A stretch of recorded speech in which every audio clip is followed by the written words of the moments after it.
गांव में आकर एक पानी का कुआं बनाकर जाती है और उस कुएं के पास एक जादुई भाला छोड़ जाती है। सुबह एक औरत उस कुएं के पास आती है। जैसे ही वो औरत पानी लेने कुएं के पास जाती है, वो भाला जिंदा होकर उस औरत को उस कुएं में धकेल देता है। उस नए कुएं को देख उस औरत का पति उसे ढूंढता हुआ वहां आता है। पास आते ही वो भाला उसे भी कुएं के अंदर धकेल देता है। गाँव की औरतें और मर्द भी उस कुएं के शिकार हो जाते हैं। कुछ जानवर भी उस कुएं के शिकार हो जाते हैं। लेकिन एक दिन बिरजू देखता है कि वो भाला एक आदमी को कुएं में धकेल रहा है। वो कुछ गांव वालों को बुलाकर उन्हें दिखाता है। वो एक बकरी को उस कुएं के पास छोड़ता है। जैसे ही वो बकरी उस कुएं के पास आती है, वो भाला जिंदा हो जाता है और उस बकरी को उठाकर उस कुएं में फेंक देता है। गाँव वाले समझ जाते हैं ये उस जादुई भाले की वजह से हो रहा है। लोग उस भाले पर जलती हुई लकड़ियाँ फेंकते हैं। उस भाले में आग लगती है और वो तड़पने लगता है। चुड़ैल का भाला जलते ही कुएं के अंदर से चुड़ैल बाहर आती और लोगों को पकड़ने की कोशिश करने लगती है। एक आदमी को वो पकड़ के नीचे लेकर जाती है। चुड़ैल बूढ़ी थी,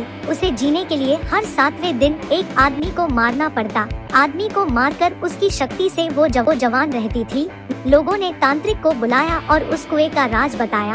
तांत्रिक चुड़ैल के बाहर आने की राह देखने लगा।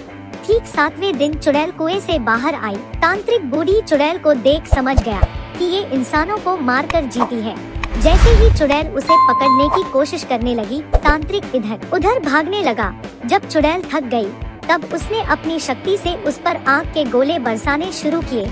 उन गोलों के वारों से बचने के लिए चुड़ैल कुएं में जाने लगी, लेकिन तांत्रिक ने उसके भाले को जीवित किया और उसी के भाले को वश में करके चुड़ैल को कुएं से बाहर निकाला। फिर भाला चुड़ैल को जोर जोर से कुएं पर पटकने लगा। ऐसे ही 2-3 बार पटकने से ही चुड़ैल की मौत हो गई। गांव के बाहर जंगल में एक शिवलिंग था, लेकिन उसके ऊपर ना कोई दूध चढ़ाता था और न ही उसकी कोई पूजा करता था। इसलिए उस गांव में एक दिन चुड़ैल आ गई। जब बिरजू के घर में बच्चा रो रहा था, तब उसकी माँ ने उसको डांटते हुए कहा, चुप हो जाओ, नहीं तो तुझे बच्चे चुराने वाली चुड़ैल उठा कर ले जाएगी। उसी समय चुड़ैल उस घर के ऊपर से उड़ते हुए जा रही थी। उसको बच्चे की रोने की आवाज सुनाई दी। तब उसने छुपते छुपाते उस बच्चे को उठा लिया।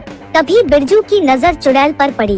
तब चुड़ैल ने कहा, मैं तुम्हारे बच्चे को तभी तुम्हें वापस करूंगी जब तुम मुझे खाने के लिए ढेर सारी बकरियां ला कर दोगे। ऐसा कहकर चुड़ैल वहां से उड़ गई। चुड़ैल की इस धमकी को गोपाल ने भी सुन लिया था। उसने बिरजू को बोला कि गांव के सब लोग बड़े आलसी हो गए हैं। गांव के बाहर जंगल में जो शिवलिंग है, उसकी तो कोई पूजा ही नहीं करता। ऐसे गांव में तो चुड़ैल आएगी ही ना। जाओ और भगवान भोलेनाथ का दूध से अभिषेक करो और प्रार्थना करो। बिरजू तुरंत उस जंगल में जाकर शिवलिंग पर दूध चढ़ाता है। तभी वहाँ पर चुड़ैल आ जाती है। बिरजू चुड़ैल से डरकर महादेव से प्रार्थना करता है। तभी शिवलिंग से बड़े बड़े नाग निकलते हैं और उस चुड़ैल की तरफ आने लगते हैं। तब बिरजू चुड़ैल को कहता है, तूने जो कहा था कि तुझे खाने के लिए बकरियां चाहिए, देख मैं तुझे खिलाने के लिए क्या लाया हूँ। अब लौटा दे मेरा बच्चा। चुड़ैल नागों को देखकर डर जाती है। तभी वो नाग मिलकर उसे जकड़ लेते हैं और एक नाग चुड़ैल को डंस लेता है, जिससे चुड़ैल मर जाती है और बिरजू को उसका बच्चा वापस मिल जाता है।